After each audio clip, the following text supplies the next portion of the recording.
आमीन। मत्ती रचित सुसमाचार 21 अध्याय पहला पद से लेकर 11 पद पर आज हम मनन करेंगे।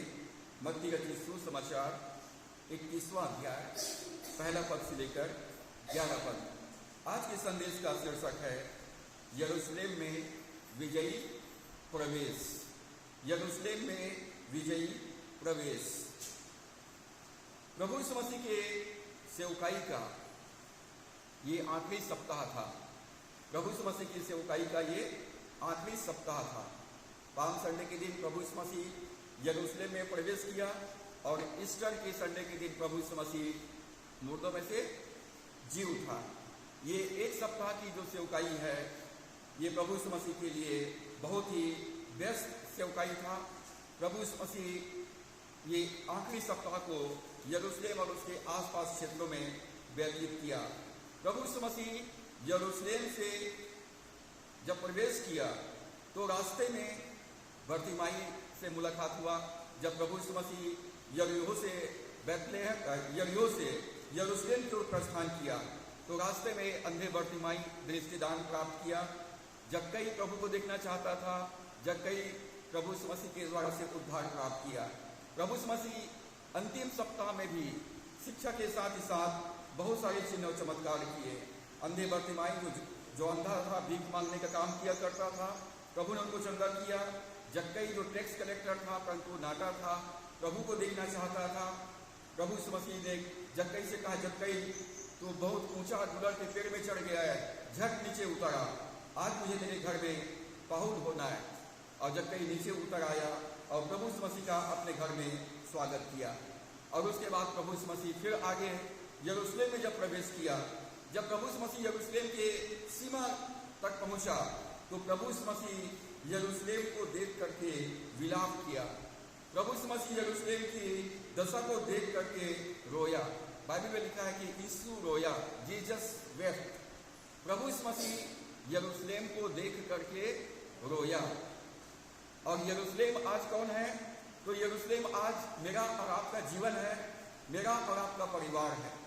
जब प्रभु यीशु मसीह हमारे परिवारों में आते हैं तो हमारे परिवार की जो आत्मिक दशा है उसको देखकर प्रभु यीशु मसीह पवित्र आत्मा बहुत ज्यादा शोभित होते हैं।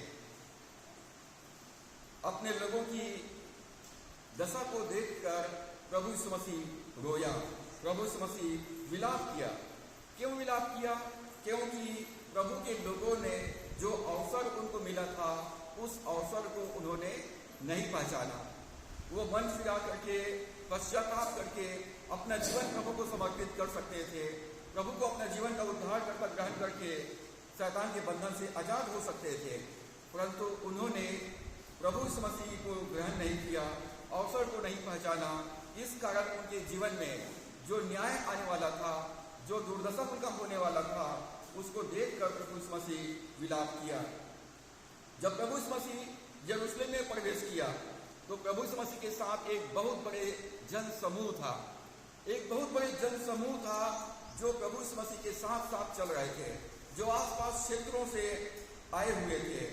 और वो प्रभु यीशु मसीह दाऊद का संतान था जो अपने राजकीय नगर सियोन में प्रवेश कर रहा था।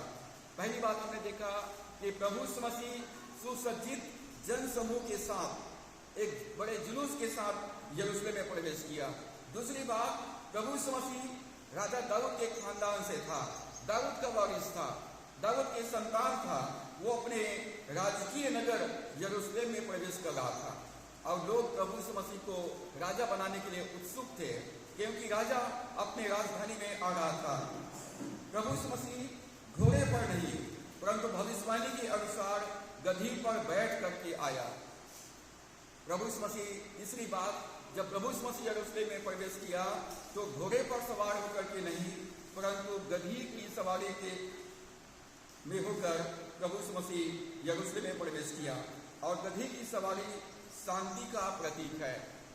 जो गधी पर सवार होकर के आता है वो शांति का संदेश लेकर आता है, और जो घोड़े पर सवार होकर के आता है वो युद्ध का संदेश लाता है। प्रभु यीशु मसीह पुराने नियम की जो भविष्यवाणी जकरिया 9:9 में है, उस भविष्यवाणी को पूरा करते हुए वो यरूशलेम के लिए शांति का संदेश लेकर गधी की सवारी पर होकर आया। और चौथी बात, प्रभु यीशु मसीह स्पष्ट रूप से स्वयं को मसीह के रूप में प्रकट कर दिया।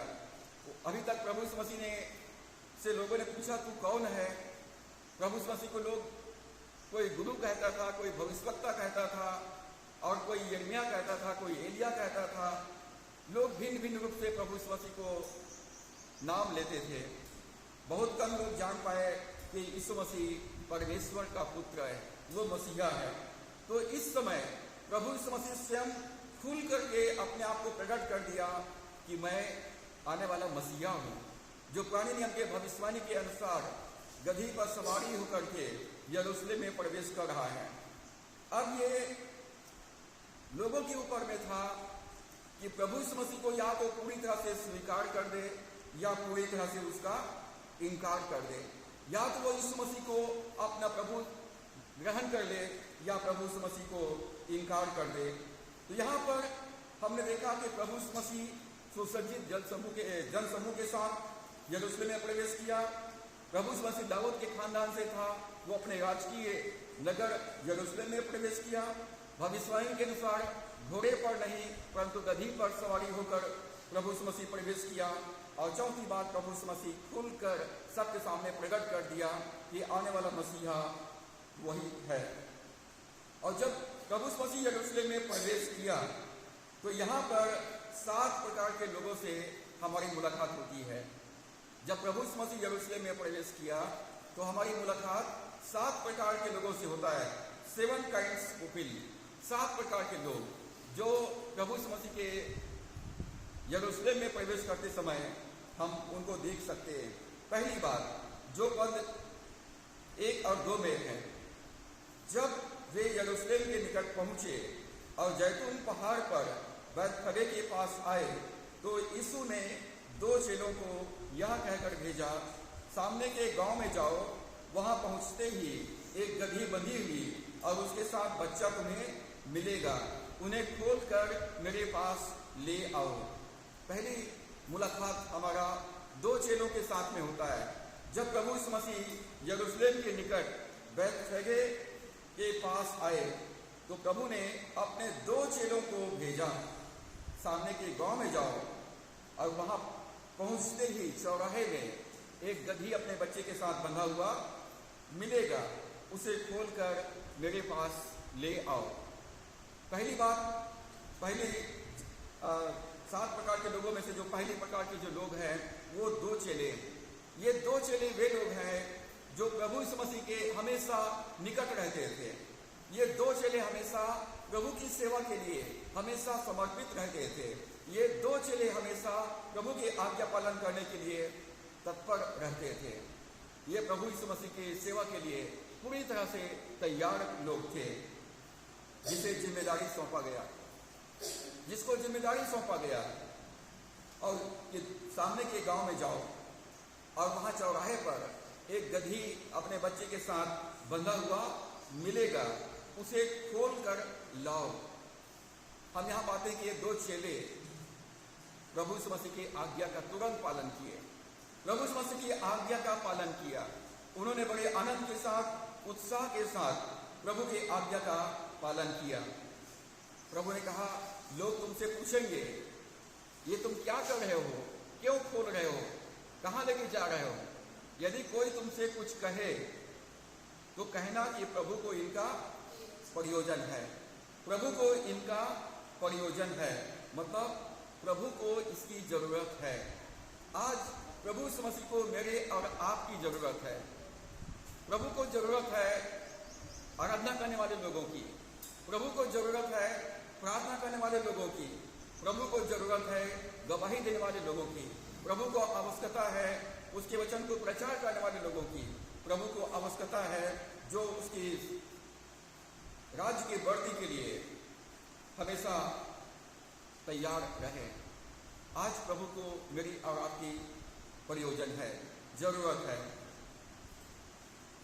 प्रेरितों के काम 1 अध्याय और उसके 8 पद में प्रभु यीशु ने कहा, जब पवित्र आत्मा तुम पर उतरेगा तब तुम सामर्थ पाओगे और यरूशलेम, यहूदिया, सामरिया और पृथ्वी के छोर तक तुम मेरे गवाह ठहरोगे।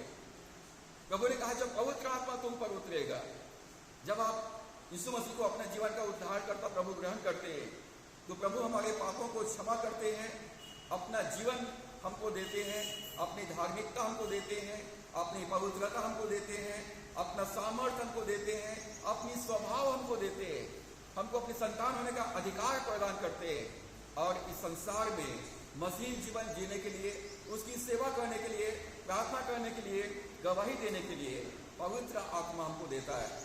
पवित्र आत्मा हमको देता है और पवित्र आत्मा हमारे साथ में रहता है, हमारे चारों ओर रहता है, ताकि इस संसार में हम जलते हुए दीपक के समान प्रभु का उजाला चारों तरफ फैला सकें।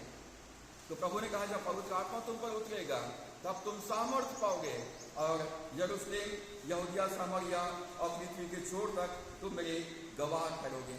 आज प्रभु को प्रयोजन है कि हम पवित्र आत्मा की सामर्थ्य में होकर गवाही दें, पवित्र आत्मा की सामर्थ्य में होकर गवाही दें कि प्रभु यीशु मसीह सचमुच मुर्दों में से जी उठा है, वो जीवित है, वो मुझ में जीवित है, वो मेरे साथ में है और वो मेरे चारों ओर है।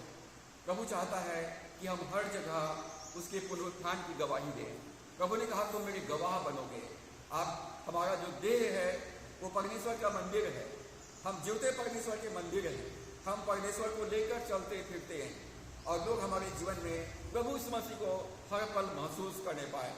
जब हम प्रभु की सेवा के लिए हम तत्पर रहेंगे, जब हम जागृत रहेंगे, जब हम समर्पित रहेंगे, तो प्रभु हमको ये मौका बार बार देगा, बार बार प्रभु हमको ये अवसर देगा प्रार्थना करने का, गवाही देने का, प्रचार करने का और सेवा करने का। तो परमेश्वर जो है हमारे जीवन में हमको चुना है, प्रभु ने हमको चुना है, प्रभु ने हमको बुलाया, प्रभु ने हमको चुना और परमेश्वर ने हमको नियुक्त किया है, नियुक्त किया है। परमेश्वर ने हमको यहाँ पर दलीराजरा में इस वेस्लियन चर्च में हमको नियुक्त किया है ताकि हम परमेश्वर की महिमा करें, प्रभु की गवाही दें और उसके सेवा कार्य को हम पूरा करें। और जहाँ बुलाया जाना, चुना जाना और नियुक्त किया जाना है, वहाँ पर एक बात देखा जाता है कि वो विश्वास योग्य निकले, उस काम के लिए, उस सेवा के लिए वो विश्वास योग्य निकले। यहाँ पर दो चेले जिन्होंने विश्वास योग्यता के साथ प्रभु की आज्ञा का पालन किया, सामने के गांव में गए, गधी के बच्चे को खोल कर लाए, गधिया उसके बच्चे को खोल कर लाए और प्रभु यीशु मसीह के पास ला करके प्रभु को समर्पित किए। दूसरी बात, जो दूसरे प्रकार के जो लोग हैं, यहाँ पर हम गधी के बच्चे का मालिक, गधे के बच्चे के मालिक को हम देखते हैं। लूका 19वां अध्याय और उसके 33 पद में हम देख सकते हैं। लूका 19 अध्याय और उसके 33 पद में लिखा है, जब वे गधे के बच्चे को खोल रहे थे तो उसके मालिकों ने उनसे पूछा, इस बच्चे को क्यों खोलते हो? गधी और उसका बच्चा बंधा हुआ था। चेलों ने गधी के बच्चे को खोला और उसके मालिकों ने पूछा, मतलब उनके पूरे परिवार बाहर निकल के आ गए होंगे, हमारे गधे की क्यों खोल रहे हो, बच्चे को क्यों खोल रहे हो, कहाँ लेके जा रहे हो? तो उन्होंने पूछा, इस बच्चे को क्यों खोलते हो? उन्होंने कहा, प्रभु को इसका प्रयोजन है। जब चेलों ने बताया कि प्रभु को इस गधे के बच्चे की आवश्यकता है और तब उन्होंने उसको जाने दिया, अनुमति दिया कि ठीक है, इसको तुम लेके जा सकते हो। चेलों ने आज्ञा पालन किया। गधे के मालिक ने क्या किया? अपनी संपत्ति को दिया। गधी या उसका बच्चा ये ट्रांसपोर्ट व्यवसाय में इस्तेमाल किया जाता है, सामान ढोने का काम किया जाता था, उस समय सवारी का काम किया जाता था। यदि कहीं जाना है तो गधे के बच्चे गधे के ऊपर सवार करके जाया करते थे। अपनी संपत्ति दे दिया, दूसरे शब्दों में अपनी कार दे दिया, अपना एम्बेसडर दे दिया, अपनी बाइक दे दिया, जो कुछ आपके पास यातायात के साधन है उसको उन्होंने दे दिया।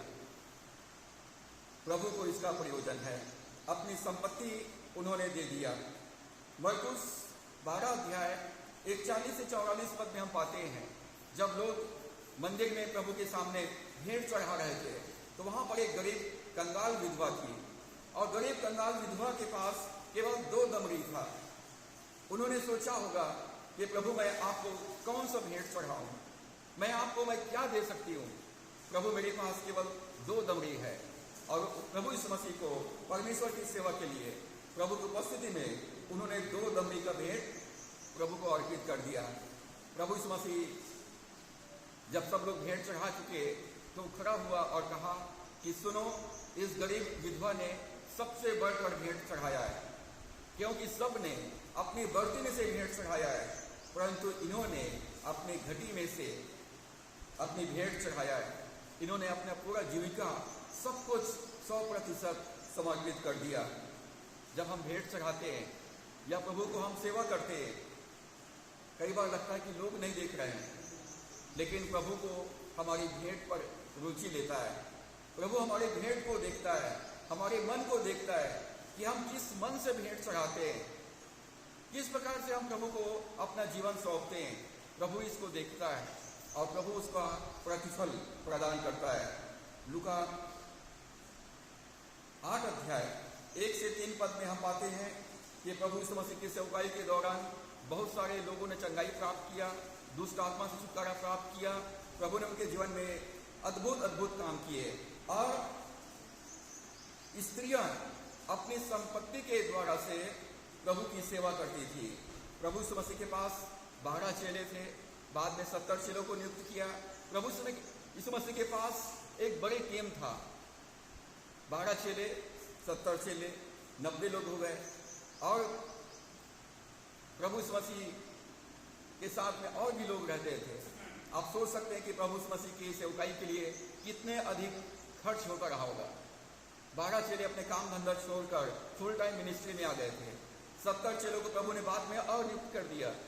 मतलब एक टाइम में प्रभु यीशु मसीह के पास कम से कम 40 लोग हमेशा उपलब्ध रहते थे और उनके लिए तीनों टाइम की भोजन, उनके परिवार का प्रबंध, ये सब एक बहुत बड़ी जिम्मेदारी था और इसके लिए एक बहुत बड़ी संपत्ति की जरूरत था।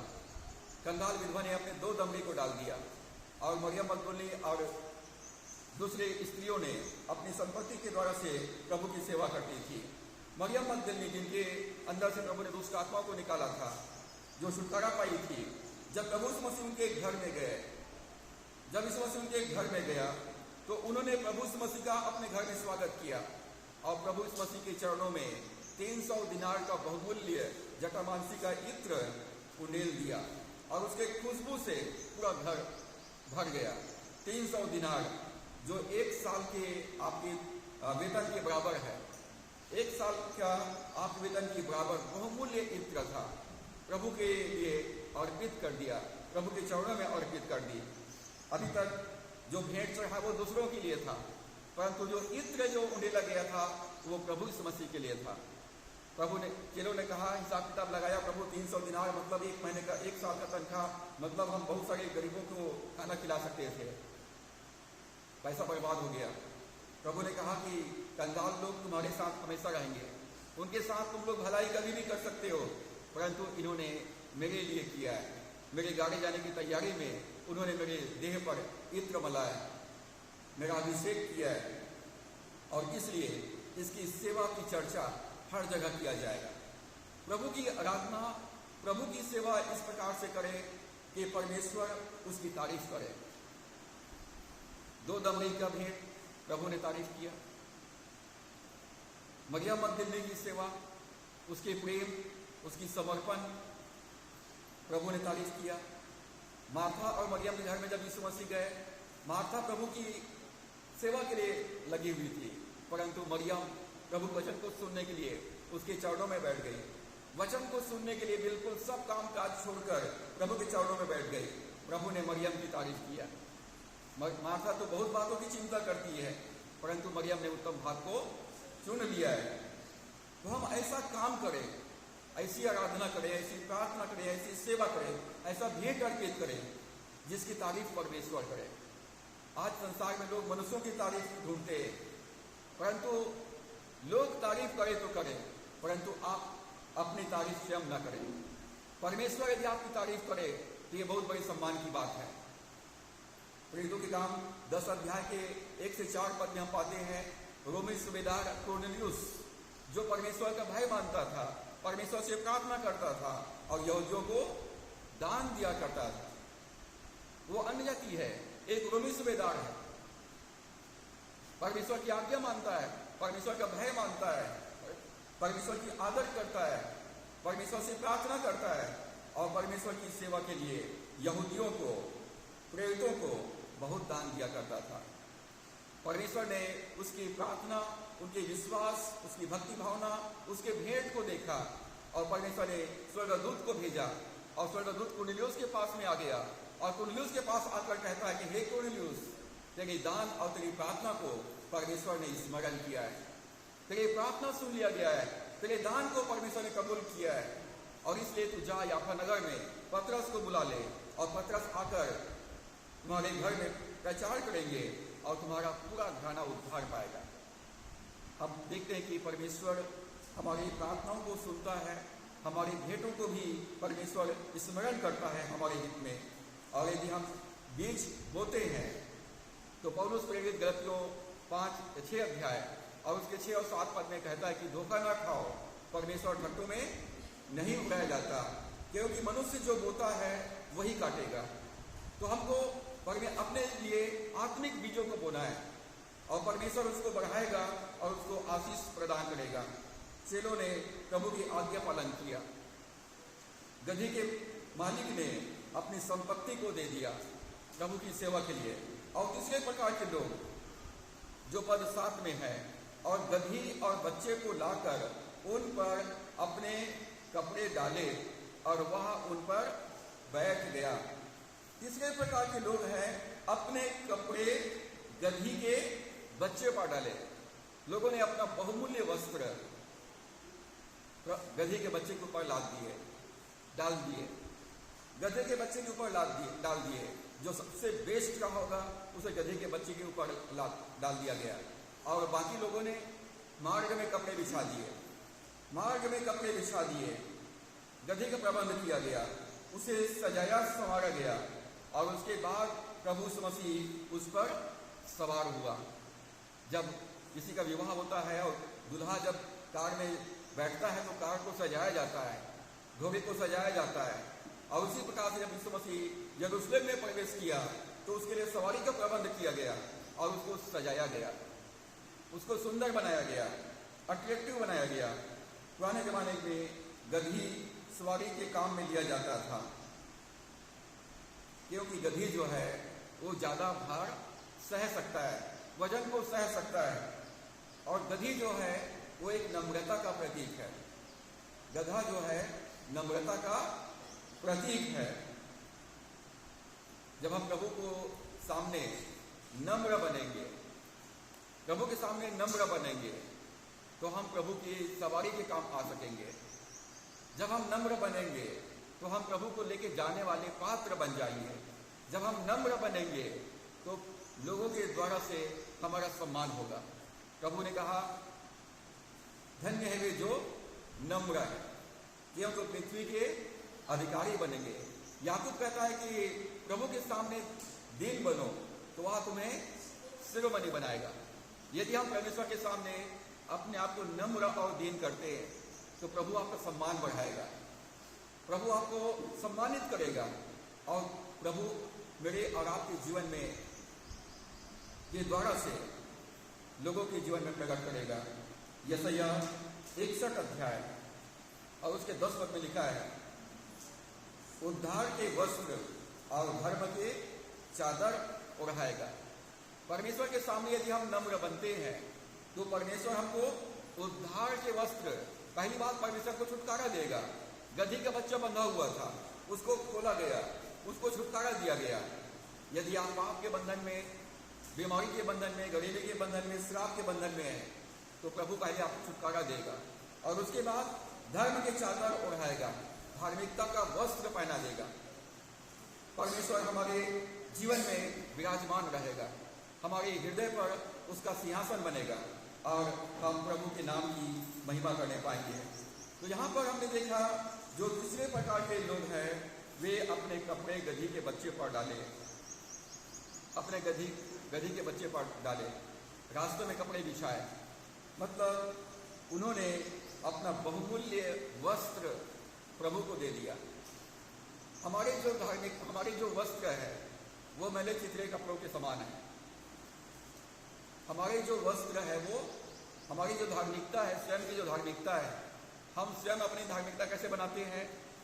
बाइबल पढ़ने के द्वारा से, प्रार्थना करने के द्वारा से, गीत गाने के द्वारा से, सफ़ेद कपड़े पहनने के द्वारा से, लंबे लंबी दाढ़ी सफ़ेद रखने के द्वारा से हम अपने आप को एकदम नम्र बनाने का, स्वयं की धार्मिकता बनाने का कोशिश करते हैं।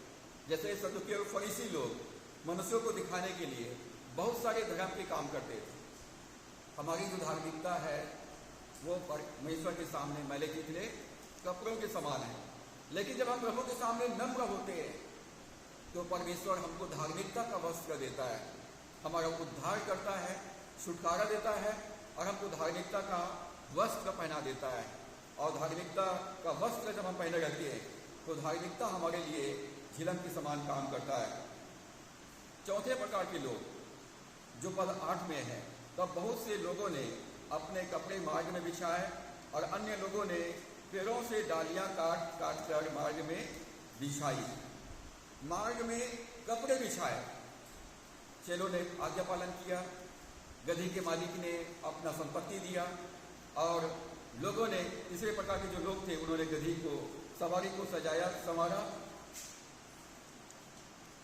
और चौथे प्रकार के लोगों ने मार्ग में कपड़े बिछाए। जब राजा चलता है तो उसके मार्ग को सीधा किया जाता है, सजाया जाता है, कारपेट बिछाया जाता है। और प्रभु यीशु मसीह के रास्ते में, जिस रास्ते से प्रभु जाने वाले थे, लोगों ने अपने कपड़े बिछाए। उन कपड़ों पर प्रभु यीशु मसीह नहीं चला, उन कपड़ों पर गधी के बच्चा चला, गधी का बच्चा चला, क्योंकि प्रभु यीशु मसीह गधी के बच्चे पर सवार था। दूसरे शब्दों में, लोगों ने प्रभु का अपने जीवन में स्वागत किया। कपड़े बिछाने का मतलब है उनके सामने झुके और अपने कपड़े बिछा दिए का मतलब है कि प्रभु का स्वागत किया। जो चौथे प्रकार के लोग हैं वो लोग प्रभु का स्वागत किया। पांचवें प्रकार के लोग जो पद 8 में है, जिनके पास कपड़े नहीं थे, जो गरीब टाइप के लोग थे, उन पर, और वह 8 पद में, और अन्य लोगों ने पेड़ों से डालियां काट कर मार्ग में बिछाई। पेड़ की डालियां, नरम नरम पत्तियां प्रभु के मार्ग में बिछाए। उन्होंने परिश्रम किया, राजा का मार्ग तैयार किया। रास्ते में यदि झाड़ी रहा होगा, टेढ़ा मेढ़ा रास्ता रहा होगा, तो उसको सीधा किया गया, प्रभु के लिए मार्ग तैयार किया गया। हम यशायाह 40 अध्याय 3 से 5 पद में हम पढ़ते हैं तो वहाँ पर लिखा है, किसी की पुकार सुनाई दे रहा है, किसी की पुकार सुनाई दे रहा है, प्रभु का मार्ग तैयार करो। जो ऊंचा है वो नीचा किया जाए, जो टेढ़ा मेढ़ा है वो सीधा किया जाए, और जो गड्ढा है वो भर दिया जाए। प्रभु का मार्ग तैयार करो। आज आवश्यकता है कि हम अपने जीवन में प्रभु का मार्ग तैयार करें, ताकि प्रभु आसानी से हम तक पहुंच सके, आसानी से प्रभु हमारे जीवन में प्रवेश कर सके, और प्रभु आसानी के साथ हमारे जीवन में हमेशा वो संगति रख सके। तो प्रभु के लिए मार्ग तैयार करना है। यरूशलेम में सारी धार्मिक गतिविधियां संचालित हो रहा था, बड़ी शोरगुल था, परंतु प्रभु की आवाज वहां पर नहीं था। यरदन नदी के किनारे जंगल में यूहन्ना बपतिस्मादाता प्रचार कर रहा है, किसी की पुकार सुनाई दे रहा है, प्रभु का मार्ग तैयार करो। जो ऊंचा नीचा है वो समतल किया जाए, और जो टेढ़ा मेढ़ा है वो सीधा किया जाए। लोगों ने पूछा, तो कौन है? क्या तो एलिया है? तो यूहन्ना ने कहा कि मैं प्रभु की आवाज हूं। परमेश्वर पुकार रहा है आज अपने वचन के माध्यम से कि हम प्रभु के लिए मार्ग तैयार करें, प्रभु के लिए सीधा रास्ता बनाएं, एकदम पाप में ना जाए, एकदम घमंड में ऊपर ना जाए, टेढ़ा मेढ़ा रास्ता संसारिक जुगाड़ में न लगे रहें। प्रभु कहता है, मार्ग मैं हूं, सच्चाई मैं हूं, जीवन मैं हूं। प्रभु के लिए सीधा रास्ता बनाएं, एकदम पापी भी ना बने और एकदम धर्मी भी ना बने, एकदम अहंकार में ना डूब जाए, एकदम टेढ़ा मेढ़ा भी ना रखे, कई लोग जो है समझौता करते हैं, जुगाड़ करते हैं, समझौता के साथ, संसार के साथ और प्रभु के साथ जीवन व्यतीत करते हैं। प्रभु कहता है कि सीधा प्रभु के लिए राजमार्ग तैयार करो। वो राजा है, सीधा मार्ग तैयार करो। परमेश्वर का वचन हमारे पांव के लिए दीपक और मार्ग के लिए उजियाला है। छठे प्रकार के लोग जो पद 9 में है, जो भीड़ आगे आगे जाती और पीछे पीछे चली आती थी, पुकार पुकार कर कहती थी, दाऊद के संतान को होसन्ना, धन्य है वह जो प्रभु के नाम से आता है, आकाश में होसन्ना।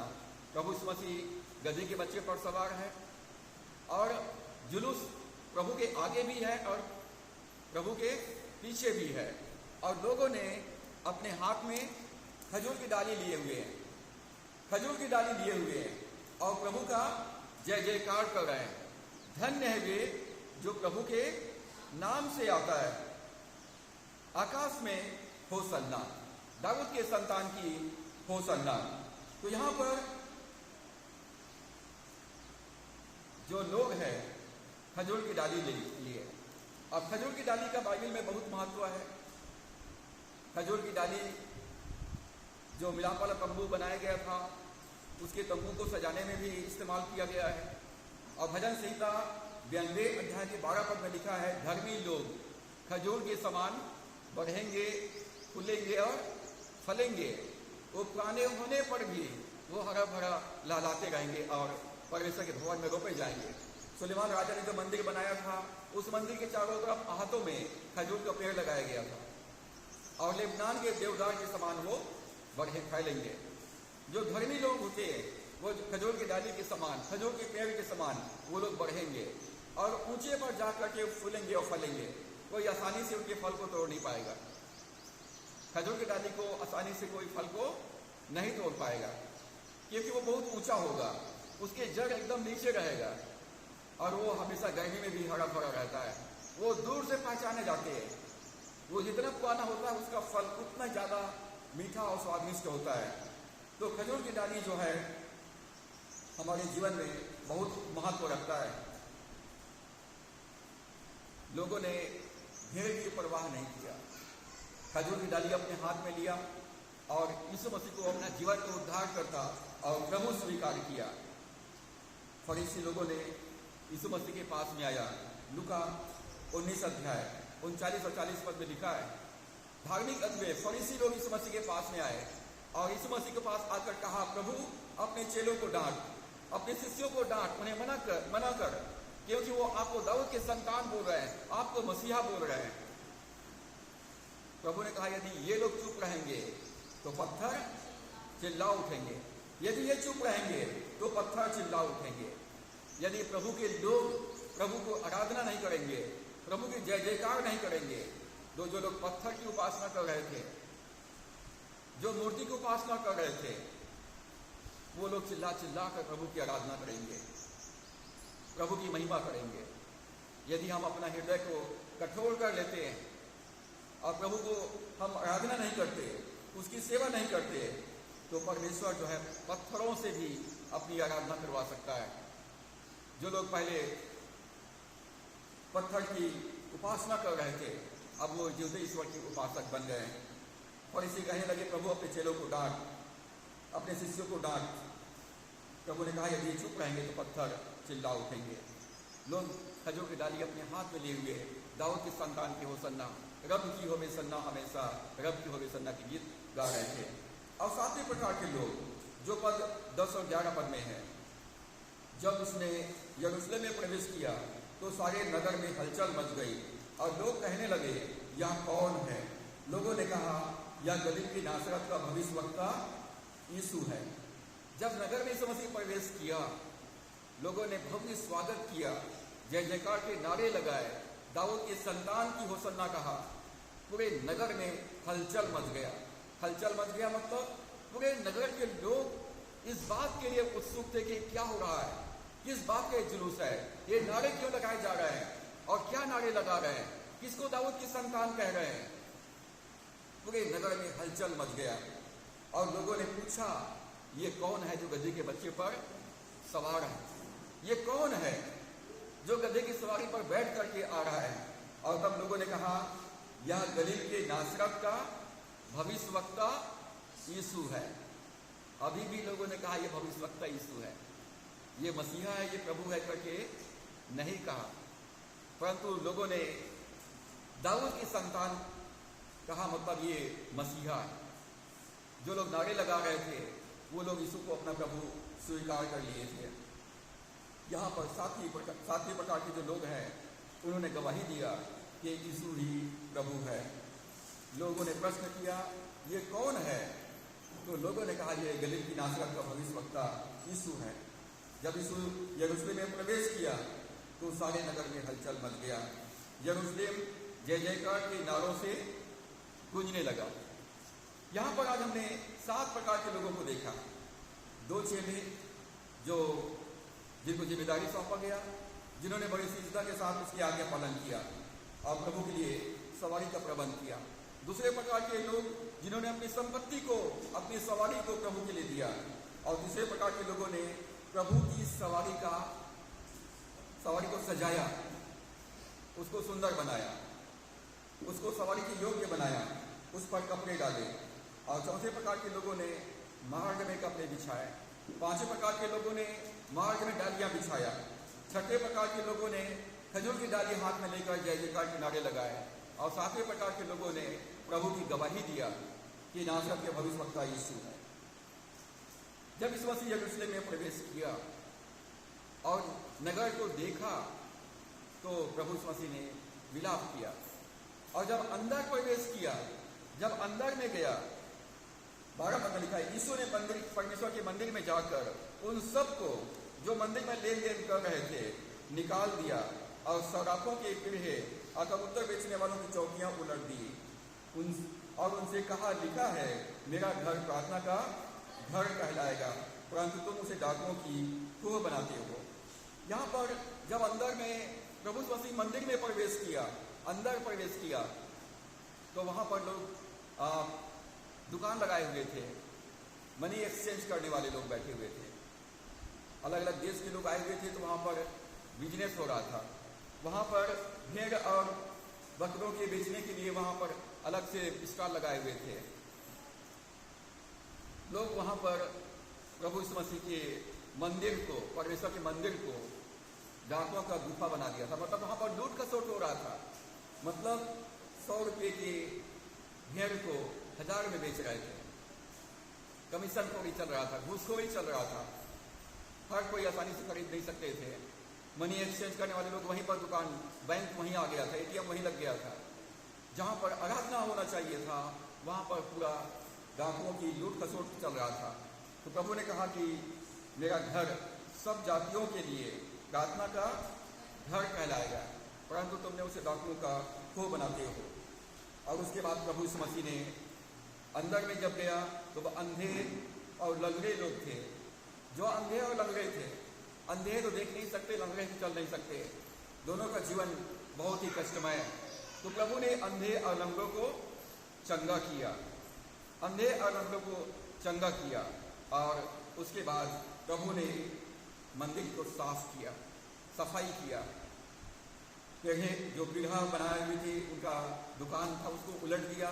कबूतरों को प्रभु ने उड़ा दिया और भेड़ों को प्रभु ने खोल दिया। और प्रभु ने एक कोड़े लिया और कहा कि तुम लोग मेरे घर को डाकुओं का गुफा बना दियो। सबको प्रभु ने वहाँ से मंदिर को सफाई कर दिया। और प्रभु ने कहा यदि ये बच्चे लोग मेरी आराधना करेंगे, छोटे छोटे बच्चे लोग खजूर की डाली लेकर प्रभु की आराधना कर रहे थे, दाऊद के संतान की घोषणा कर रहे थे, तो प्रभु ने कहा कि जब बड़े लोगों ने प्रभु की आराधना नहीं करना चाहा तो परमेश्वर ने बच्चों से अपना स्तुति करवाया, बच्चों से स्तुति करवाया। आज जो बड़े लोग हैं वो लोग परमेश्वर की आराधना में उतना संलग्न दिखाई नहीं देते हैं जितने कि छोटे बच्चे लोग प्रभु की आराधना में और प्रभु की संगति में अपने आप को समर्पित किए होते हैं। तो प्रभु यीशु मसीह जब नगर में प्रवेश किया तो वहाँ पर पूरे नगर में हलचल मच गया। जब प्रभु यीशु एक व्यक्ति के हृदय में प्रवेश करता है तब क्या होता है? यरूशलेम आपका हृदय है। जब यीशु मसीह आपके जीवन में प्रवेश करेगा तो क्या होगा? पहली बात, उनका अभिप्राय बदल जाता है, उनका अभिप्राय बदल जाता है, उनके जीवन का मकसद बदल जाता है। सामरी स्त्री कुएं में पानी भरने के लिए गई थी, प्रभु यीशु मसीह के साथ मुलाकात हुआ, प्रभु ने उनके साथ बातचीत किया और प्रभु ने कहा जो इस कुएं का पानी पिएगा वो फिर से प्यासा होगा, और जो जल मैं दूंगा यदि कोई उसको एक बार पी ले तो उसके हृदय से जीवन के जल की स्रोता बह निकलेगा।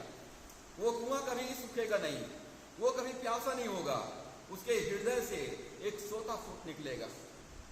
सामरी स्त्री, पापिनी स्त्री, प्रभु के साथ जब उनका मुलाकात हुआ, जब उन्होंने इस बात को जान लिया कि यीशु मसीह ही मसीहा है, वो प्रभु है, वो उनका जीवन का मकसद बदल गया, उसका जीवन का अभिप्राय बदल गया। और वो सामरिया में जाकर घर घर जाकर सारे लोगों को बताई कि देखो एक व्यक्ति यहाँ आया हुआ है और उसने मेरे जीवन की सारी बातें बता दिया है और वही मसीहा है।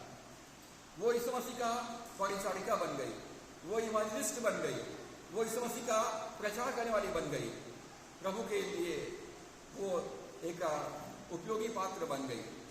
सामरी स्त्री, एक अछूत स्त्री, पापिनी स्त्री, लोग उनका तिरस्कार करते थे, उनको हे दृष्टि से देखते थे। जब प्रभु उनके जीवन में आया, वो सारे लोक लाज, सारे श्रम को भूल गई और प्रभु को अपना जीवन सौंप दी और घर घर जाकर बताने लगी कि यही मसीहा है। जब प्रभु मसीह एक व्यक्ति के जीवन में आता है तो उनकी योजना बदल जाता है, उनकी योजना बदल जाता है। जक्कई टैक्स कलेक्टर था, पैसा का बटोरना और सरकार के खजाने में जमा करना, यही उसका काम था। जक्कई का उद्देश्य था पैसा जमा करना। जक्कई के जीवन में जब यीशु मसीह आया, जक्कई यीशु को अपने घर में लेके गया, भोजन का प्रबंध किया और प्रभु ने इस बीच में जक्कई उठ के खड़ा हो जाता है अपनी जगह से। खाली चिकन मटन खिलाना पर्याप्त तो नहीं है, पादरी साहब मेरे घर में आया है तो उसको चिकन मटन खिला करके आशीर्वाद देना ये इतना काफ़ी नहीं है। वो बीच में खड़ा होता है और कहता है प्रभु यदि मैंने किसी का वो कहता है मैं अपनी आधी संपत्ति कंगालों को बांट देता हूँ। पहली बात का, मैं अपनी आधी संपत्ति कंगालों को बांटता हूँ। और दूसरा, यदि मैंने किसी का अन्याय के साथ मेरी टैक्स लिया होगा तो मैं उसका चौगुना फेर दूंगा। उनका जीवन की योजना बदल गया। मेरे जीवन में यीशु आ गया, मैंने खजाना को पा लिया है, मैंने प्रभु को पा लिया है, अब मुझे अभी इन सब चीज़ों की ज़रूरत नहीं है, मेरी ज़रूरत को अब प्रभु पूरा करने वाले हैं। तो जक्कई अपनी संपत्ति कंगालों को बांट दिया और कहता यदि मैंने किसी का अन्याय के साथ ज़बरदस्ती गलत तरीके से भूल चूक से यदि मैंने टैक्स लिया तो उसको 4 गुना वापस लौटा दूंगा। जब एक व्यक्ति के जीवन में यीशु प्रवेश करता है तो उनके जीवन का उद्देश्य बदल जाता है, जीवन का उद्देश्य बदल जाता है। साउल जो फरीसी था, यरूशलेम की कलीसिया से अधिकार पत्र लेता है और वो अधिकार पत्र लेकर दमिश्क की ओर जा रहा था। यदि दमिश्क में कोई यीशु मसीह को मानने वाले मिलेंगे तो मैं उसको गिरफ्तार करके यरूशलेम में लाऊंगा और उसको बंदी में डालूंगा। जब दमिश्क के रास्ते में साउल जा रहा था, उसके चारों तरफ ज्योति चमका, साउल अंधा हो गया, टटोलने लगा और प्रभु यीशु ने उसको आवाज लगाया, हे साउल तो मुझे क्यों सताता है? तो साउल ने पूछा, हे प्रभु तू कौन है? तो उसने कहा, मैं यीशु हूं जिन्हें तू सता रहा है। यदि एक मसीही विश्वासी को, एक प्रभु के संतान को, उसके सेवक को यदि कोई सताता है तो वो प्रभु यीशु मसीह को सताता है, उसका पलटा प्रभु लेगा स्वयं। और उसके बाद साउल के जीवन में जब यीशु मसीह आया, साउल का जीवन बदल गया और साउल पौलुस बन गया और बहुत सारी मिशनरी यात्राएं की, प्रभु यीशु मसीह के नाम से बहुत दुख उठाया और जगह जगह जाकर प्रभु के राज्य की स्थापना किया, कलीसिया स्थापित किया। जब एक व्यक्ति के जीवन में प्रभु यीशु मसीह आता है तो उसका जीवन बदल जाता है, उसका जीवन बदल जाता है। मरकुस 5 अध्याय में गिरासेनियों के देश में एक जवान रहता था जो दुष्ट आत्माओं से ग्रसित था, कब्रिस्तान में रहता था, अपने कपड़े फाड़ डालते थे, अपने आप को पत्थरों से लहूलुहान कर देता था, आने जाने वालों को चिल्लाता था और उनका जीवन बहुत ही कष्टमय था। जब यीशु मसीह अपने चेलों के साथ गिरासेनियों के देश में जाना चाहता था गलील सागर से होकर, तो दुष्ट आत्माओं ने गलील सागर में ही यीशु मसीह को डुबा डालने का प्रयास किया। परंतु यीशु मसीह जब गिरासेनियों के देश में प्रवेश किया तो ये व्यक्ति आ गया उसके पास और उसने कहा कि हे यीशु, तू समय से पहले मुझे सताने के लिए क्यों आ गया है? तो प्रभु ने आज्ञा दिया कि तू उस व्यक्ति को छोड़कर निकल जा, इस व्यक्ति को छोड़कर निकल जा। उसने कहा कि हम लोग बहुत सारे संख्या में हैं। प्रभु ने कहा तेरा नाम क्या है? उसने कहा हमारी सेना, मतलब सेना का एक टुकड़ी। ढेर सारे दुष्ट आत्मा एक व्यक्ति के अंदर में घुस गया था। प्रभु ने कहा यहाँ से निकलो। तो दुष्ट आत्माओं ने प्रभु से निवेदन किया कि प्रभु हमको बियाबान में मत भेज, वहां पर सुअर लोग चल रहे थे। तो उसने कहा कि हमको सुअरों के झुंड में जाने की आज्ञा दे। प्रभु ने कहा जाओ, और दुष्ट आत्मा उस व्यक्ति से निकला और सुअरों में समा गया और सारे सुअर लोग पागल हो गए और जाकर की झील में डूब गए, खत्म हो गए। और उसके बाद वो दुष्ट आत्मा ग्रसित व्यक्ति अब साफ सुथरा कपड़ा पहने हुए प्रभु के पास बैठा हुआ है। दुष्ट आत्मा ग्रसित व्यक्ति के जीवन में जब यीशु मसीह आया, उनका जीवन बदल गया। हमने देखा जब यीशु मसीह हमारे जीवन में प्रवेश करता है तो क्या होगा? हमारा अभिप्राय बदल जाएगा, हमारी योजना बदल जाएगी, हमारा उद्देश्य बदल जाएगा, हमारा जीवन बदल जाएगा। जब से यीशु आया मेरा जीवन बदल गया। सो परमेश्वर हम पर अनुग्रह करे कि हम प्रभु को अपने जीवन में प्रतिदिन स्वागत करें, प्रभु की सेवा के लिए हमेशा समर्पित रहें, तैयार रहें। और प्रभु को मेरी और आपकी ज़रूरत है। हमारी प्रार्थना की, हमारे विश्वास की, हमारी भेंट की, हमारी गवाही की, हमारे प्रचार की और हमारी संपत्ति की आज प्रभु का आवश्यकता है। प्रभु से कहें प्रभु मेरा जीवन, मेरा तन, मेरा धन, मेरा मन सब कुछ तेरा है। अपनी महिमा के लिए मुझे, मेरे परिवार को, मेरे संसाधनों को इस्तेमाल कर, और निश्चय हमारे जीवन से प्रभु की महिमा होगी। तो परमेश्वरी वचनों के द्वारा से हम सबको बहुतायत की आशीष प्रदान करें। हम इस समय गीत नंबर 516 को हम गाएंगे। गीत नंबर 516 516, और अपना भेंट सामने आकर प्रभु को हम समर्पित करेंगे। दिल की खुशी अब मनाओ।